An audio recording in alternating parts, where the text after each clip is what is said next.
Vincent Malloy is 7 years old. He's always polite and does what he's told. For a boy his age, he's considerate and nice. But he wants to be just like Vincent Price.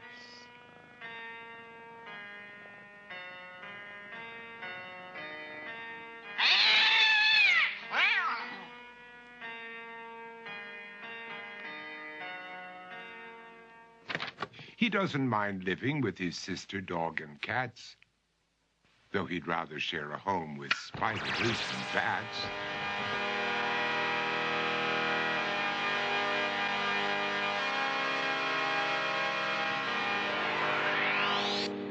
There he could reflect on the horrors he's invented and wander dark hallways alone and tormented.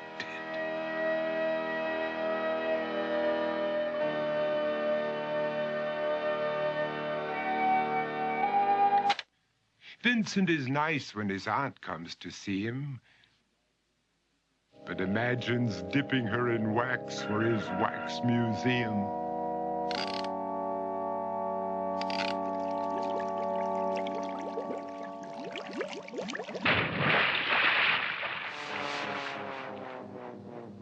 He likes to experiment on his dog, Abercrombie, in the hopes of creating a horrible zombie, so he and his horrible zombie dog could go searching for victims in the London fog. His thoughts, though, aren't only of ghoulish crime. He likes to paint and read to pass some of the time. While other kids read books like Go, Jane, Go, Vincent's favorite author is Edgar Allan Poe. One night, while reading a gruesome tale, he read a passage that made him turn pale. Such horrible news he could not survive, for his beautiful wife had been buried alive.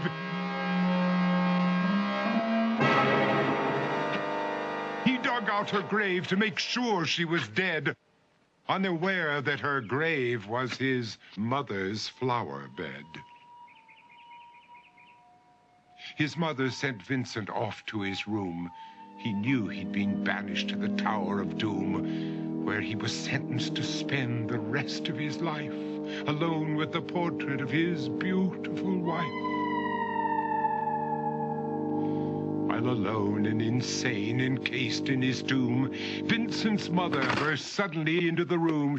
She said, "If you want to, you can go out and play. It's sunny outside and a beautiful day."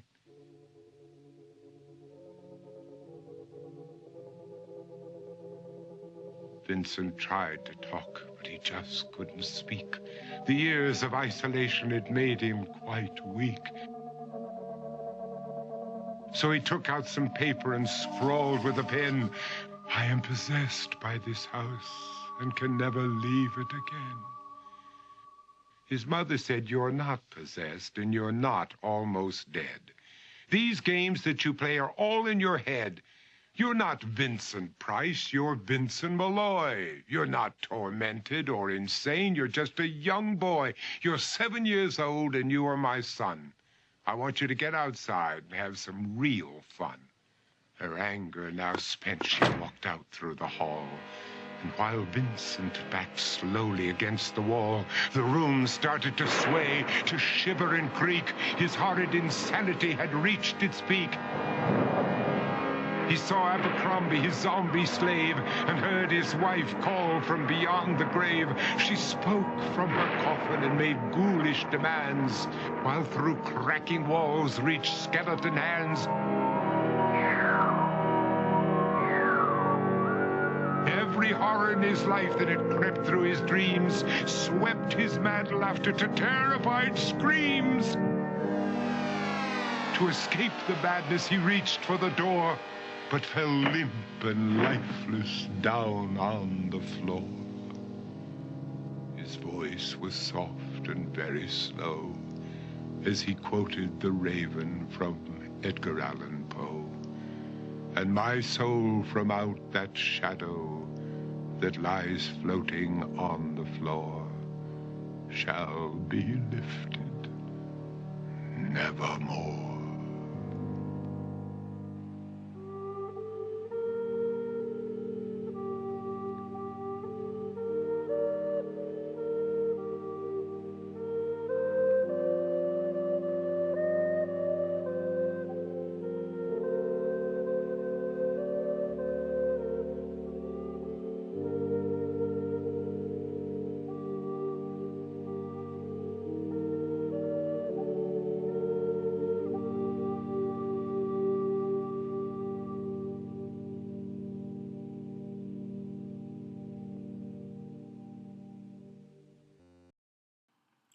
In this video, we will be exploring how Tim Burton has used various visual and audio techniques to build up the character of Vincent in his 1982 short film, Vincent.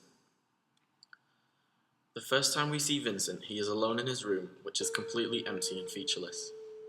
Automatically, this helps us identify Vincent as a minimalistic, lonely character. Is 7 years old. Another note on this is that the other rooms in the house feature furniture showing that he has chosen to make his room like this, separating Vincent from the rest of his family and creating a sense that he is different. The minor change in his outfit throughout the animation is used to show his dual personality. For example, when Vincent turns the light off in this scene, he changes from a normal everyday boy to wearing a lab coat.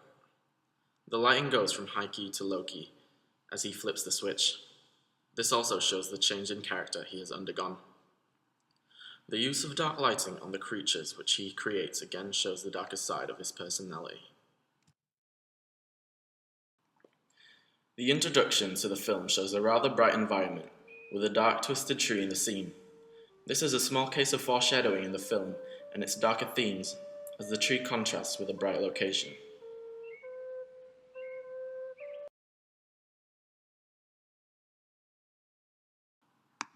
The first bedroom shot has minimal lighting coming from the window to show Vincent likes the dark. Immediately, we get a sense of his character as an unstereotypical young boy. Every time he imagines he is Vincent Price, the light appears from a different room, showing that everywhere he goes, the darkness follows. Lighting is used to separate real life from the life he wants to live, as if the darkness is all in his head. The bright lighting in certain scenes represents reality. When the lighting is dark, it helps show Vincent's imagination and his distorted reality, which is created from his overly dark imagination. In the scene where Vincent is walking through the town with his zombie dog, the lights coming from the buildings almost look like searchlights trying to find Vincent, hence why he stays and lurks in the shadows. The light coming from actual light sources, rather than just appearing from certain angles, helps create a sense of realism to the surreal world in which this film takes place. Throughout the animation, the lighting gets lower and Vincent becomes more upset and scared, especially when the light is flashing.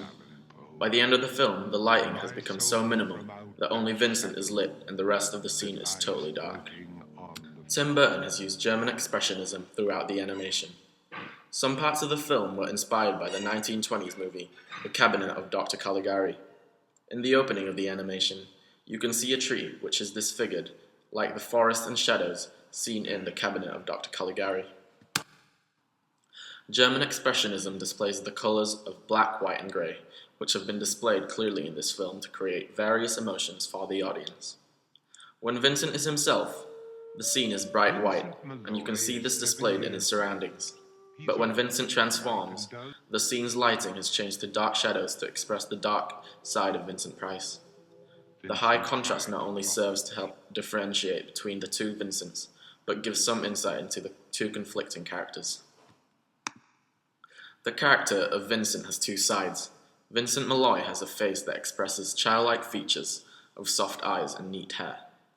But when he changes to Vincent Price, his face changes into an evil older character. His hair becomes messy and tangled, like a mad scientist. His face is influenced by German expressionism. The shape of his face is pointed and edged. His eyes become dilated with madness, and he has bags and dark circles around his eyes, showing he doesn't sleep. This character has features similar to the monster from The Cabinet of Dr. Caligari.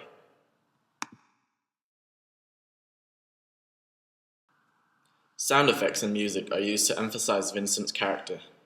The song Snake Charmer is heard in the opening shot. The music is depressing and mysterious, which sets up the tone of the film as a German expressionist-style piece.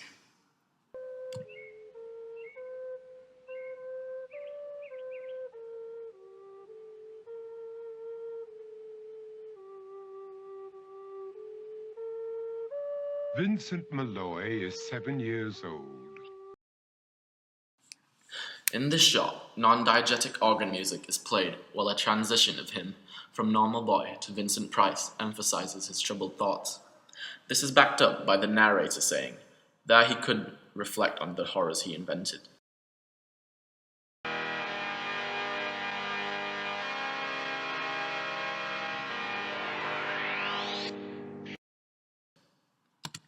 In this shot, at Vincent's most mentally unstable moment, the music drastically changes, and it gives a scary feel which could be described as a leitmotif for Vincent's darker side. This vastly contributes to the effect of Vincent starting to become insane. Insanity had reached its peak.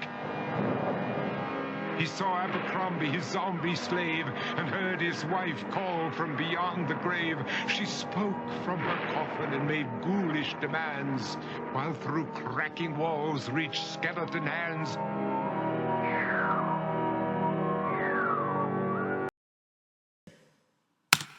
The transition of Vincent to Vincent Price, when he switches the light off and on, is reflected through the diegetic sound of tense organs, which is intensified from the lack of sound in his family home to the dark open space of his imaginary lab. This connotes how much more exciting a life like Vincent Price's is than his current life of being at home. Though he'd rather share a home with spiders and bats.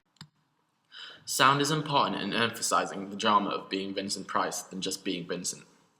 Seen in this shot when he is stumbling dramatically, with organs booming. This is juxtaposed when his aunt comes in and turns the light back on, and the music switches off, signifying being back to his boring silent life.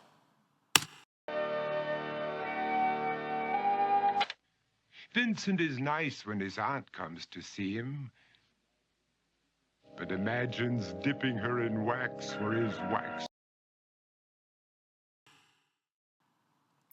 The story of Vincent is told through an objective narrative, spoken by narrator Vincent Price. Ironically, the character of Vincent is obsessed with Vincent Price, although this connection is never a reference to the viewer. There is no speech or dialogue during the film, just the narrative voice. By using this style of storytelling, the character is built up in a different way than if there was a dialogue. We are only told what the narrator knows or wants to tell us. This adds a sense of mystery and disconnect to Vincent's character. The narrator speaks in rhyme, which gives a childish feel to the piece, yet the content of the poem is quite disturbing. This makes it all the creepier, as it is not normal to have a rhyming story with unhappy themes. At the same time, this juxtaposition adds an element of humor to the film. Through the hall, and while Vincent backed slowly against the wall, the room started to sway, to shiver and creak. Thank you for listening.